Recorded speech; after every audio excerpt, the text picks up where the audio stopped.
Assalamualaikum warahmatullahi wabarakatuh. Salam sejahtera bagi kita semua. Perkenalkan, nama saya Ria Rizka Awalia. Saya adalah mahasiswi PPG Prajabatan jurusan Bimbingan dan Konseling. Dalam kesempatan ini, saya akan memaparkan analisa dan modifikasi RPL dari tugas UTS mata kuliah pemahaman peserta didik dan pembelajarannya. Nah, saya akan share screen materi saya. Nah, ini adalah ya, ini adalah analisis dan juga modifikasi RPL yang saya lakukan. Nah, ini adalah analisis RPL-nya. Pada kajian ini saya menggunakan contoh RPL dengan identitas seperti berikut. Nah, komponennya ini adalah layanan dasar, kemudian bidang layanannya adalah bidang pribadi, kemudian topik atau tema layanan yang digunakan dalam RPL ini adalah bagaimana cara mengendalikan emosi. Kemudian fungsi pemahaman, tujuan umumnya adalah seperti berikut, kemudian tujuan khusus dan juga sasaran layanannya adalah kelas 12. Nah, hasil analisis dan modifikasi RPL yang saya lakukan pada RPL awal, nah jadi pada RPL awal itu pada aspek tujuan khusus itu masih belum operasional. Jadi tujuan layanan pada RPL itu tidak sesuai dengan prinsip pembelajaran berdiferensi karena tujuannya itu tidak menempatkan peserta didik sebagai pemegang peranan utama dalam proses pembelajaran. Nah, kemudian modifikasi yang saya lakukan yaitu saya mengubah tujuan layanan dimodifikasi menjadi 3 tujuan khusus yang sesuai dengan prinsip pembelajaran DAP, yaitu yang pertama, peserta didik mampu menganalisis pengertian emosi, itu adalah C4. Kemudian yang kedua, peserta didik mampu merumuskan macam-macam emosi dan menjelaskan bagaimana macam-macam emosi, itu adalah P4. Kemudian yang ketiga, peserta didik mampu mengelola emosi yang dimilikinya, itu adalah A4. Nah,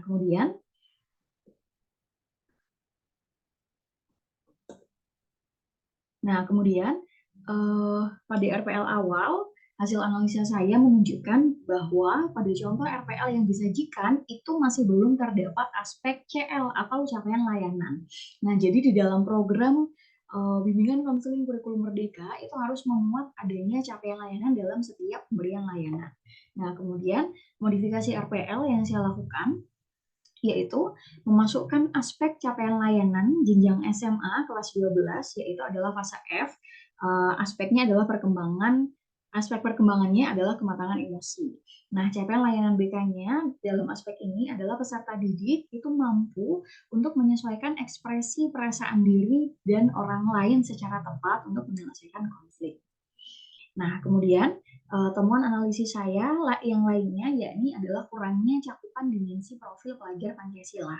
Nah, jadi eksistensi bimbingan konseling dalam kurikulum merdeka itu dapat dilihat dari CLBK dengan upaya mewujudkan profil pelajar Pancasila dan penguatan pendidikan karakter peserta didik. Nah, sehingga modifikasi RPL yang saya lakukan adalah dengan memasukkan cakupan profil pelajar Pancasila yang berisi ada 3. Yang pertama adalah beriman, bertakwa kepada Tuhan Yang Maha Esa dan berakhlak mulia. Yang kedua, bernalar kritis dalam melihat segala perbedaan potensi yang dimiliki oleh setiap manusia. Yang ketiga, mandiri, yaitu pelajar yang bertanggung jawab atas proses dan hasil belajarnya. Dan sehingga mampu untuk meregulasi emosi yang dimilikinya. Kemudian, temuan saya yang lain yaitu metode atau teknik yang digunakan itu hanya sebatas ekspositori saja dan tanya jawab. Nah, tentu jika berpedoman pada pembelajaran berpusat pada peserta didik atau student based learning, hal ini belum mencerminkan pembelajaran yang berdiferensiasi atau developmentally appropriate practice. Nah, sehingga RPL modifikasi saya memberikan layanan bimbingan klasikal topik emosi dengan metode role playing psikodrama dan nantinya akan melibatkan seluruh peserta didik untuk terlibat dalam proses layanan dan berperan aktif. Kemudian yang lainnya yaitu pada model atau metode pemberian layanan yang diberikan itu baiknya diberikan penjelasan secara eksplisit metode apa yang akan digunakan. Misal pada RPL sebelumnya itu menggunakan diskusi kelompok. Nah, tapi itu tidak tertulis diskusi kelompok apa yang digunakan. Apakah window shopping, jigsaw, atau small group discussion. Nah, tapi pada RPL modifikasi yang saya lakukan, saya menuliskan metode yang akan digunakan, yaitu role playing dengan psikodrama, dan menjelaskan langkah-langkah yang akan dilakukan dalam RPL. Nah, kemudian dalam penerapan pembelajaran berpusat pada peserta didik, guru BK itu harusnya memusatkan pembelajaran sepenuhnya terhadap peserta didik. Nah, pada rincian kegiatan tahap inti pada RPL awal, itu disampaikan bahwa guru BK itu menayangkan media slide PowerPoint yang berhubungan dengan materi layanan dan peserta didik duduk menyimak. Nah, tentu dalam prinsip ini tidak sesuai dengan konsep pembelajaran diferensiasi yang mana pembelajaran itu harusnya berpusat kepada peserta didik. Nah, RPL modifikasi yang saya lakukan yaitu pada tahap inti guru BK tidak menggunakan metode ekspositori. Jadi jika ingin menggunakan ekspositori, guru BK bisa melakukannya saat memberikan kesimpulan, gitu. Sehingga peserta didik itu merasa antusias sejak awal dengan belajar secara mandiri dan juga menyenangkan. Nah, kemudian dalam tahap penutup, guru BK itu tidak memberikan umpan balik yang konstruktif. Nah, pada tahap penutup ini, setelah guru BK meminta peserta didik untuk menyimpulkan hasil kegiatan dan melakukan refleksi kegiatan, baiknya itu diberikan umpan balik yang konstruktif, termasuk memuat pemberian dukungan untuk peserta didik dan pemberian kilas balik secara singkat. Nah, tentu dalam modifikasi RPL yang saya lakukan, setelah peserta didik itu mengutarakan pendapatnya terkait materi ataupun terkait kesimpulannya, guru BK harus mengapresiasi dengan positif atas peranan peserta didik dalam proses pemberian layanan dan juga memotivasi peserta didik agar mampu untuk menjadi pribadi yang mampu mengelola emosinya dengan baik sesuai dengan tujuan dari pemberian layanan yang dilakukan. Nah, tadi adalah analisis dan modifikasi RPL yang saya lakukan. Nah, saya akan menunjukkan bagaimana contoh RPL awal dan juga bagaimana RPL modifikasi yang sudah saya lakukan. Ini adalah hasil analisisnya. Kemudian ini adalah RPL awal yang saya gunakan. Jadi topik atau tema layanannya itu adalah cara mengendalikan emosi. Fungsinya adalah fungsi pemahaman. Nah, tujuan umumnya ini peserta didik atau konseli itu dapat mengendalikan emosi dan memantapkan nilai serta cara bertingkah laku yang dapat diterima dalam kehidupan sosial yang lebih luas. Nah, kemudian pada tujuan khusus bisa kita lihat bahwa pada tujuan khususnya ini masih dalam konteks berpikir yang dasar. Jadi peserta didik belum diajak untuk berpikir secara kompleks. Nah, seperti dalam hal ini, dalam contohnya adalah peserta didik atau konseli dapat mendefinisikan pengertian emosi. Nah, mendefinisikan ini dalam taksonomi Bloom itu masih masuk kepada kategori C1, yang mana artinya ini masih hal yang sangat dasar, sehingga peserta didik tidak diajak untuk berpikir kompleks. Nah, kemudian tadi saya melakukan perubahan pada bagian tujuan khususnya. Kemudian sasaran layanannya yaitu kelas 12, materi layanannya adalah pengendalian emosi, macam-macam emosi, dan bagaimana cara mengendalikan emosinya. Kemudian ini sumber belajarnya. Nah, metode atau teknik yang digunakan dalam RPL awal ya ini adalah ceramah dan juga tanya jawab. Yang mana kalau kita melakukan metode ceramah saja, tentu peserta didik akan merasa bosan gitu. Apalagi materi yang dijelaskan itu adalah materi tentang emosi. Tentu peserta didik harus diajak untuk memahami ataupun untuk melibatkan peserta didik tentang bagaimana emosi itu seperti apa. Nah, kemudian ini tahap awalnya membuka dengan salam dan berdoa dan seterusnya. Kemudian pada tahap intinya ini masih terfokus pada guru BK saja, jadi belum berfokus kepada peserta didik. Seperti guru BK menayangkan media slide PowerPoint yang berhubungan dengan materi layanan.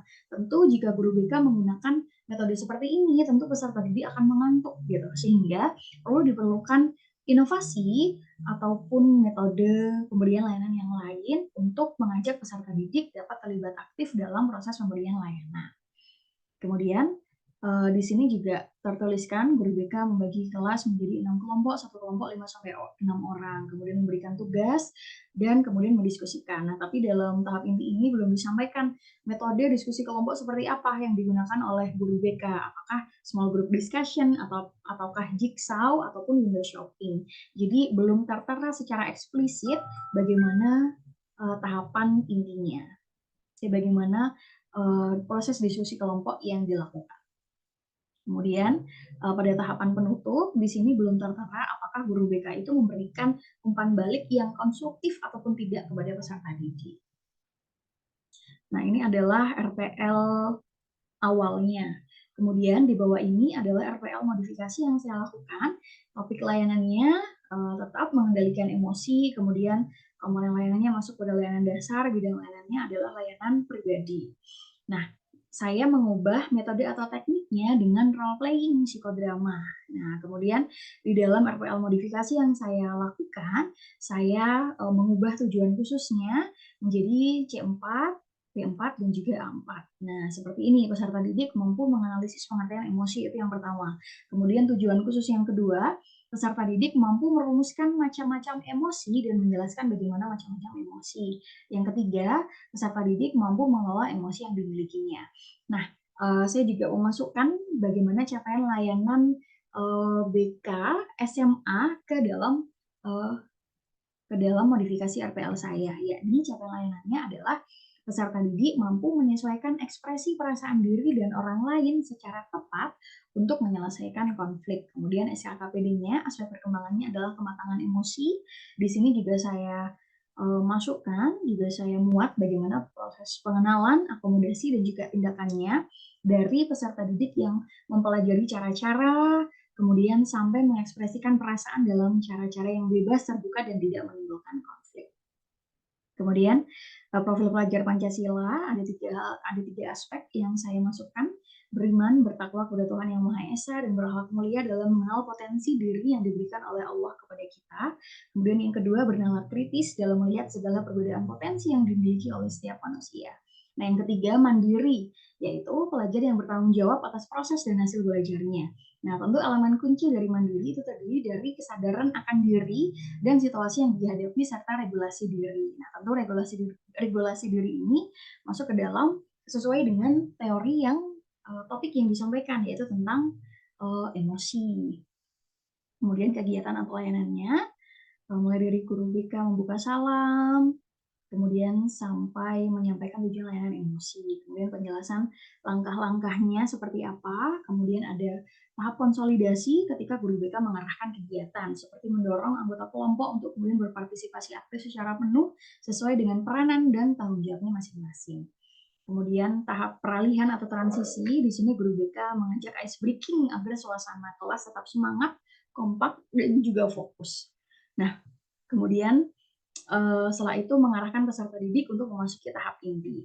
Nah, pada tahap intinya ini berfokus kepada peserta didik. Jadi peserta didik harus memperhatikan peran apa yang akan dimainkan. Apakah dia sebagai pemain dalam psikodrama ataupun dia sebagai kelompok observer. Nah, peserta didik juga harus memahami bagaimana garis besar cerita psikodrama sesuai dengan skenario psikodrama yang telah disiapkan. Nah, setelah itu peserta didik menyiapkan diri untuk memerankan peran-peran sesuai dengan tuntutan skenario melalui penawaran dari guru BK. Siapakah yang bersedia untuk memainkan peran utama, antagonis, peran pendukung, ataupun peran protagonis. Kemudian bagi peserta didik yang tidak terlibat dalam bermain peran, tentu dia akan menjadi kelompok observer dan juga harus mengamati dan juga mencermati dari setiap sesi drama. Nah, setelah sesi drama dilakukan, kemudian peserta didik berdiskusi dengan beberapa pertanyaan seperti berikut, seperti bagaimana pengakhiran peran masing-masing, kemudian apa macam-macam emosi yang dimiliki oleh tiap individu, kemudian mengapa perlu untuk menyalurkan emosi, bagaimana perasaan kita bila diminta untuk menampilkan potensi diri, dan rencana apa yang akan dilakukan dalam memecahkan permasalahan emosi. Nah, kemudian pada tahapan penutup, guru BK mengingatkan peserta didik bahwa kegiatan akan berakhir. Nah, kemudian setelah itu, guru BK meminta peserta didik untuk menyimpulkan materi tentang emosi melalui psikodrama yang tadi telah dilakukan, dan tentu saja guru BK harus memberikan penguatan yang positif.